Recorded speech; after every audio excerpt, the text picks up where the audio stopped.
What's going on, everyone? Welcome back to the channel. In this video, I'm going to bring you the top 5 reasons that you may want to purchase a Subaru Outback. This is our 2021 Subaru Outback Onyx that I've had for about a year and a half now, a little over a year. And I'll kind of go through the top 5 reasons why I think this is a perfect vehicle, depending on your needs. Basically, if you're looking for some type of wagon, SUV, CUV, whatever you want to call it, and maybe you have a family, this may be for you. So the first is a big reason why we bought it was safety. So it does have the Subaru eyesight built in, which is really, really good. Blind spot monitoring. It's very similar to what all the vehicles have right now.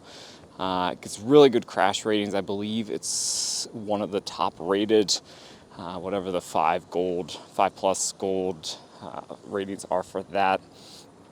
It's on Subaru's new global platform, which is a very safe. Basically, all the Subaru vehicles are pretty safe, but this was an extremely safe vehicle when it comes to crashes. And you get steering responsive LED headlights. We live in not a hugely remote area, but we are on a lot of sketchy back roads, and you wouldn't think that would make a difference, but boy, does it.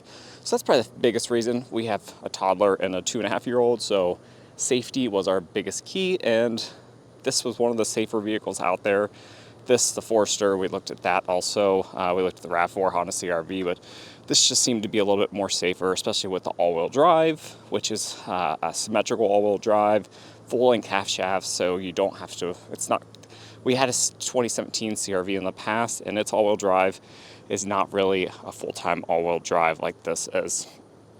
So the second big thing is going to be practicality. So this is essentially a wagon. Subaru doesn't classify it as a wagon, but it's in their SUV lines, but it's 100% a wagon. And it is a very, very safe vehicle, mainly because of the all-wheel drive. So you have the symmetrical all-wheel drive. You're probably not going to be able to see that. It's like 1,000,000 degrees out here, so I'm trying to keep this video short. But the whole practicality of it. So you have tons of room in here. You do only have 2 rows, but we have some car seats in here. We have the new Narava, which is a medium to larger size car seat, and then our infant car seat here. So we have all kinds of room there. Tons of room in the front. These are really nice seats. Plenty of leg room. Even in the back, you can see my wife's pretty tall. She's about 5'10", 5'11", and there's still a decent amount of room. That's how far she usually sits it back at, and there's still a decent amount of room there for her to grow.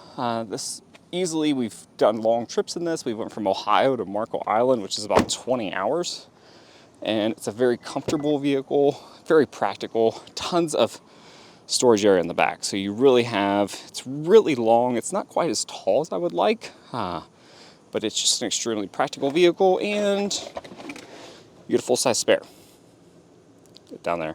Some people may not think that that's a big deal, but for long trips, practicality, I do think that is a plus, something that you really need. And it comes built in with rails, and you have the crossbars built in. So you basically are all set up. You want to mount something on the top here, you want to haul a canoe, you want to haul a kayak, you want to put a roof rack thing on there so you can haul some stuff. You will have it all. I think the main thing is the room. It's a much larger vehicle than you think and imagine. But that's probably going to be number 2, is just the practicality of it. So the third thing is going to be price. And that is a little bit of this one cost around, I think we paid $35 for it, but I think its stickers are like $38, $39. These range from $28,000 all the way up to around $40, $42, $43. So you can get one of these. We have an aunt in our family who has a premium, which starts at like $28,000, $29,000, which is extremely, extremely good deal for this, for the price point. And basically you can go up from $28,000 to, I think, to be a good trim, I think we would at least get the premium. And you can get the Onyx, which we have right here. You can get it with the 2.5 liter, so if you do not need the turbo, this is the way to go. So the fourth thing for me is going to be the drivetrain. So you have their symmetrical all-wheel drive. I'm not going to go over the full specs of it. You can look those up if you want.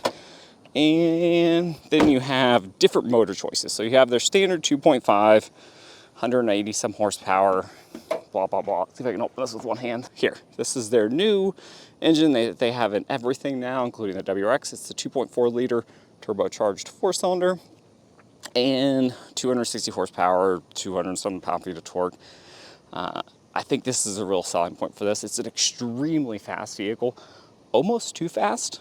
So if you're someone that maybe drives a little faster than you should, this may not be you, but it can also haul a decent amount. So I'm going to throw that into the drivetrain. I think you can haul 3,500, 3,700 with this thing. So if you need to haul something, it can do that.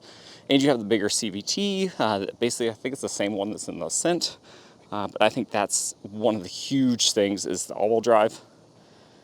The motor options, especially if you get this turbocharged motor, which from what I've read is a little bit overbuilt for this. I think this was mainly kind of their testing point for the STI until they DC'd that, but it's a really, really fast motor, extremely smooth.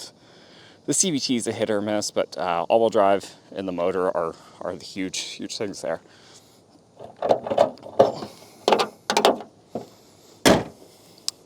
And the last thing for me is the last reason why I think this is something you should look at is I have found we've owned mostly Subarus for the past 10 years. They hold their value really well. So we actually thought about trading this in for a Forester just to cut a little bit of cost and maybe get a little bit better gas mileage. But I think the value they gave us was like 36.5 or no, 35,000 or 34.5 around there. And we only paid around 35 for it. So I know the car market's broke right now, but even when we traded our 2018 Forester in for this, we found that we just got a little bit more in trade-in, and they have their Subaru guaranteed trade-in. So they do give you a little bit more, especially if you have a lower mileage Subaru.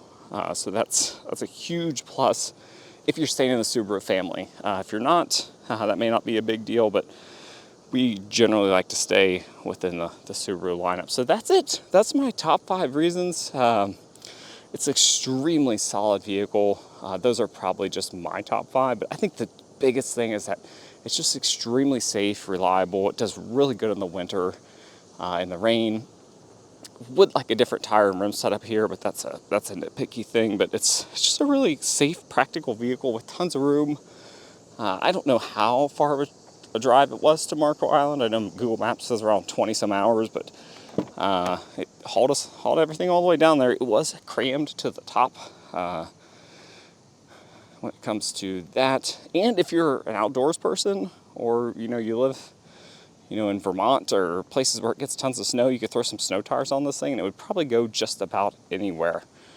Oh, and you do get vents in the back, so that's nice. I think you get that in the Forester too, but there's some vehicles that don't do that. So that's it. That's my top 5 reasons why I would look to get a Subaru Outback.